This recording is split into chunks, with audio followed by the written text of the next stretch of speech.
오늘 성경 말씀은 마태복음 7장 21절에서 29절입니다.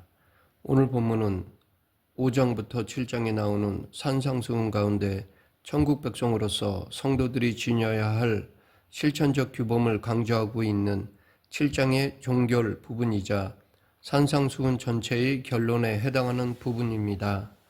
예수님은 산상수훈의 결론으로 실천적 순종을 강조하셨습니다. 이 시간 오늘 본문 안에 담겨 있는 교훈을 알아보겠습니다. 오늘 본문 21절에서 예수님은 나더러 주여 주여 하는 자마다 다 천국에 들어갈 것이 아니요 다만 하늘에 계신 내 아버지의 뜻대로 행하는 자라야 들어가리라 라고 하셨습니다. 이것은 언행이 일치되지 않는 사람, 곧 입으로는 주님을 부르면서도 행동으로는 순종하지 않는 사람은 천국에 들어가지 못한다는 것입니다. 기독교의 신앙은 입으로만 그리고 지식으로만 믿는 신앙이 아닙니다. 물론 성경에는 누구든지 주의 이름을 부르는 자마다 구원을 얻으리라고 합니다. 그러나 또한 예수님은 너희는 나를 불러 주여 주여 하면서도 어찌하여 나의 말하는 것을 행치 아니하느냐 라고 책망하셨습니다. 이것은 곧 전인격적으로 당신을 따르지 않으면 그 신앙은 올바른 신앙이 아니라는 것입니다. 즉 지정으로만 예수님을 주님으로 고백하고 의지적으로는 그 말씀을 행하지 않는 것은 믿음이 아니라는 것입니다. 앵무새도 훈련시키면 예수님을 주님으로 고백할 수 있습니다. 그렇다고 앵무새가 인격적으로 예수님을 주님으로 섬기지는 않습니다. 이것은 귀신들도 마찬가지입니다. 귀신들도 예수님이 하나님의 아들 되심을 알고 있습니다. 그럼에도 그들은 예수님의 말씀에 순종하지 않습니다. 강권적인 예수님의 말씀에 지배를 받을 뿐입니다. 그러하기에 입으로만 예수님을 주님으로 말하고 예수님의 말씀을 따르지 않는 것은 믿음이 아닙니다. 22절에서 그날 즉 종말 심판의 날에 예수님께 외면당할 거짓 신앙인들이 어떤 자들인지 말씀하십니다. 그들은 겉으로 보기에는 열심히 사역하는 사람들처럼 보일 수 있습니다. 그들이 주여 주여라고 예수님을 거듭 부르는 것을 보면 기도도 열심히 하고 뜨겁게도 보입니다. 또 선지자의 일, 즉 진리를 가르치는 일을 하고 귀신도 쫓아내고 많은 권능을 행한 것을 보면 은사도 받고 교회의 직분자의 위치에도 있던 자들임이 분명합니다. 그러나 이들의 고백에는 주여 내가 주의 계명대로 하나님과 이웃을 내 몸처럼 사랑했었나이다 라는 고백은 없었습니다. 즉 이들은 교회에 큰 공적도 세우고 많은 사역을 했지만 자기 주변에 있는 가장 작은 자에게 사랑과 선과 덕을 베풀지는 않았습니다. 더 나아가 우리가 의를 행하였나이다 라고 고백하지 못한 것을 보면 예수님을 이용하여 자기들의 배만 불린 자들임을 짐작할 수 있습니다. 이런 사람들은 당시 교회의 전통과 규례는 지키면서도 의와 신과 자비는 행치 않는 바리새인들 같은 위선자들입니다. 큰 은사를 받고 사랑 없이 행하기보다는 작은 은사라도 사랑으로 행하는 것을 하나님은 기뻐하십니다. 실제로 가장 큰 은사를 받았음에도 사랑이 없는 존재가 사탄입니다. 아무리 큰 은사를 받았어도 사랑을 상실하면 마귀로 타락하게 됩니다. 지금 우리가 그렇다면 우리는 광명인 전서로 꾸민 사탄의 역군들밖에 되지 못할 것입니다. 사랑은 하나님의 본질적 성품이요 모든 천국 헌법의 결정체요 성도가 반드시 지니고 있어야 할 증표입니다. 예수님은 요한계시록에서 아무리 위대한 일을 많이 한 교회라도 처음 사랑을 상실하면 교회를 폐해 버리시겠다고 경고하셨습니다. 왜냐하면 사랑 잃은 성도가 바로 맛 잃은 소금이요 꺼진 등불이기 때문입니다. 그러므로 은사를 받고 또 교회의 직분에 있는 성도들은 더욱 그리스도의 계명 안에서 행해야 합니다. 아무리 귀한 은사를 받아도 자만과 교만에 빠지면 무익한 사람이 될 뿐이며 은사를 사랑으로 행치 않으면 곧 악과 불의와 타협하는 타락한 자가 될 뿐입니다. 성도의 삶은 사랑의 동기에서 시작하여 사랑의 방법으로 일을 하고 사랑의 결과로 끝을 맺어야 합니다. 사랑 없는 은사는 곧 귀신의 역사요 사랑 없는 사역은 사단의 사역을 대행하는 것과 같다는 것을 우리는 항상 명심해야 할 것입니다. 24절부터 27절은 산상수훈의 결론입니다. 예수님은 누구든지 당신이 가르치신 교훈과 진리를 듣고 행하는 이가 그 인생의 집을 견고한 반석 위에 지은 사람이라고 하셨습니다. 당시 팔레스틴 땅은 석회 안반이 많습니다. 그래서 집을 지으려면 흙을 파내고 안반 위에 기초를 놓아야 합니다. 그런데 게으른 자들은 안반 위에 집을 짓는 것이 아니라 오랫동안 건조하여 딱딱히 굳은 흙 위에 집을 짓습니다. 그럴 경우 우기에 폭우가 내리게 되면 흙이 물에 휩쓸려 가기에 집은 곧 무너지게 됩니다. 이것은 우리 신앙도 마찬가지입니다. 기초가 든든해야 어려움이 와도 넘어지지 않을 수 있습니다. 그러면 신앙의 튼튼한 기초가 무엇입니까? 바로 하나님의 말씀입니다. 우리는 이 하나님의 말씀에 믿음의 뿌리를 내려야 합니다.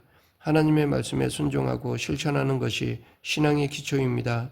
아브라함처럼 하나님이 가라 하면 갈 바를 알지 못해도 가는 것입니다. 말씀에 순종하는 것입니다.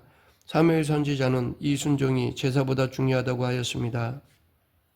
하나님에 대한 지식은 신앙이라는 집의 뼈대와 같고 찬송과 감사는 신앙이라는 집의 장식물과 같습니다. 그러므로 하나님께 대한 지식도 찬송과 감사도 중요합니다. 그러나 가장 중요한 것은 순종입니다. 순종은 신앙의 기초이자 가장 중요한 신앙의 요소이기도 합니다. 사랑 없는 신앙이 사탄의 신앙이듯 순종 없는 신앙 역시 그렇습니다. 귀신들이 그리스도를 보고 무엇이라고 고백했습니까? 하나님의 아들이여 우리와 당신과 무슨 상관이 있나이까? 라고 하지 않았습니까? 귀신들도 예수 그리스도를 하나님의 아들로 알고 무서워 떨었습니다. 하지만 그들은 예수 그리스도께 의지적으로 순종하지 않습니다. 오히려 대적하였습니다. 말씀에 대한 의지적 순종과 말씀의 실천만이 우리를 하나님의 참 성도로 만드는 비결이요 새 생명으로 인도하는 인도자입니다. 순종 없고 실천 없는 신앙은 아무리 지식이 많고 은사를 많이 받아서도 환난, 풍파가 닥치면 곧 무너져 내리는 부실한 집과 같은 헛된 신앙입니다. 우리의 삶이 든든하기를 원한다면 적은 말씀이라도 순종하고 미미한 사랑의 일과 선행이라도 실천해야 합니다. 그것이 신앙의 기반을 든든하게 만드는 신령한 공사입니다. 25절부터 27절은 신앙이 올바른 사람과 그렇지 못한 사람들이 드러나는 때에 대한 말씀으로 그때는 비가 내리고 창수가 나고 바람이 불어 그 집에 부딪힐 때라는 것입니다. 이렇게 풍파를 겪을 때 그 사람의 신앙의 진위가 드러난다는 것입니다. 즉 참 거짓이 드러납니다. 이때 순종의 반석 위에 집을 지은 참 성도는 건재합니다. 반면에 불순종의 모래 위에 집을 지은 거짓 성도는 무너집니다. 지금도 팔레스틴 지역에 가면 안반 위에 지은 집들은 오래전에 지은 것인데도 불구하고 건재해 있습니다. 그러나 흙 위에 지은 집들은 흔적 없이 사라져 버렸습니다. 여기서 우리는 어떤 사람이 진정 하나님의 자녀인지는 환난과 시련이 닥칠 때 그 진위를 가릴 수 있다는 것을 알 수 있습니다. 평소에는 모릅니다. 오히려 거짓 신앙인들이 더 좋은 신앙의 모습을 할 수 있습니다. 그러나 막상 큰 문제가 발생하거나 시험이나 환난이 닥치면 거짓 신앙인들은 불신앙의 본색을 드러냅니다. 이들은 자기 희생이나 손해를 보지 않으려고 하고 다른 사람을 원망하거나 다른 사람에게 책망을 전가합니다. 반면에 참 성도는 시련과 환난 때 그 신앙의 진가가 드러납니다. 마치 집이 비에 씻겨 깨끗하게 되는 것처럼 그 믿음, 그 인내, 그 사랑과 덕이 더 빛나게 됩니다. 오히려 그럴수록 하나님을 의뢰하고 회개하며 그 믿음이 성장합니다. 예수님의 이 말씀을 들은 무리들은 놀라워했습니다. 왜냐하면 예수님의 가르침이 지금까지 바리새인이나 율법사나 랍비들의 가르침과는 달리 권위가 있었기 때문입니다. 여기서 논란이라는 말의 원어적 의미는 마치 권투 선수가 상대에게 엄청난 주먹을 맞고 그로기에 빠진 것과 같은 상태를 의미합니다. 당시 유대인들은 종교 지도자들의 되풀이 되는 인본주의적인 가르침에 물들어 있었습니다. 그런데 예수님의 가르침은 그런 인간적인 사고에서 나온 것이 아니라 하나님의 말씀과 진리였습니다. 그러하기에 이 말씀을 들은 무리들의 충격이 엄청났던 것이었습니다. 당시 율법학자나 서기관들의 가르침은 무엇 하라와 무엇 하지 말라는 아주 원시적인 가르침들 뿐이었습니다. 사도 바울은 이런 종교적인 가르침을 초등학문이라고 하였습니다. 반면에 예수님의 가르침은 하늘로서 온 것이었습니다. 그의 가르침은 신선하고 유익하며 또 영혼을 뒤흔드는 말씀이었습니다. 예수님의 말씀에는 죄악에 물든 사람들의 영혼을 완전히 뒤바꾸어 놓는 권능이 있습니다. 사람을 완전히 바꾸는 거듭남의 능력이 있습니다. 그러나 세상 학자나 현인들의 가르침은 사람의 일부 사상이나 생각만 변하게 만듭니다. 결코 사람을 하나님의 자녀, 즉 새로운 사람으로 거듭나게 할 수는 없습니다. 또한 세상 학자나 현인들의 가르침의 효력은 상대적이며 한계적입니다. 절대적이며 영원한 가르침은 없습니다. 그러나 예수님의 말씀은 절대적이며 영원합니다. 그래서 2000여 년이 흐른 지금도 모든 사람에게 그 효력을 끼치고 있습니다. 예수님은 천지는 없어지겠으나 내 말은 없어지지 아니하리라 라고 하셨던 것입니다. 지금도 예수님의 말씀은 살아 역사하여 사람들을 변화시킵니다. 우리가 예수 그리스도를 믿는다는 것은 그분의 교훈과 언약을 믿는다는 것입니다. 그분의 말씀을 절대적인 것으로 믿는 사람이 곧 성도요 하나님 나라의 백성이 됩니다. 그리고 그 말씀이 영원하듯 그 말씀을 나의 법과 생명과 표준으로 삼는 성도가 영원한 삶을 살게 됩니다. 말씀을 맺겠습니다. 오늘 본문은 산상수훈 전체의 결론에 해당합니다. 본문의 요지는 듣고 행하라 라는 것입니다. 듣고 행하는 자가 예수님의 제자요 바른 신앙인입니다. 지금 나는 듣고 행하는 자입니까? 혹 듣기만 하고 행하지는 않아 머리만 커지고 손과 발은 짧아진 신앙인은 아닙니까? 우리 모두 행함으로 하나님께 인정받는 균형 잡힌 신앙인들이 되길 간절히 축원합니다. 기도하겠습니다.